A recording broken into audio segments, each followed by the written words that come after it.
Mənim təşəbbüsümlə biz hər rayonda ictimai ödənişli iş yerləri yaratdıq.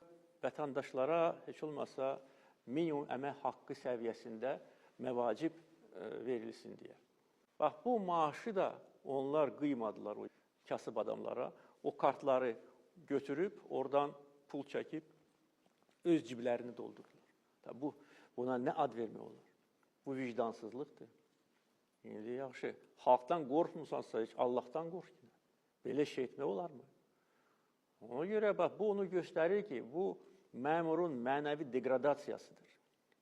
Bu insanın mənəvi degradasiyasıdır. Belə məmurlar bizə ləkədir, ölkəmizə ləkədir, iqtidara ləkədir. Və hamı bilsin, eşitsin ki, belə hallara qarşı mübarizə daha ciddi aparılacaq. Hamı ibrət götürsün, dərs götürsün. Hər kəs üçün dərs olsun. Dövlət məmuru olmaq istəyirsənsə, vicdanla xidmət elə dövlətə. Yox, sən dövlət vəzifəsinə gəlir mənbəyi kimi baxırsansa, heç getmə o vəzifəyə. Çünki bədbaxt olarsan. Belə, bunu anlamayanlar hesab edirəm ki, anlamalıdırlar.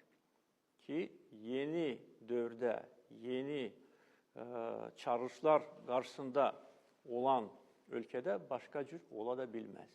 Biz ölkəmizdəki vəziyyəti daha da sağlamlaşdırmalıyıq və xoşa gəlməz hallara qarşı mübarizə bundan sonra da aparılacaq və eyni zamanda həm mətbuatdan, həm ictimaiyyətdən mən həm dəstək görürəm, həm də ki, onlar mənə bu işdə kömək edirlər.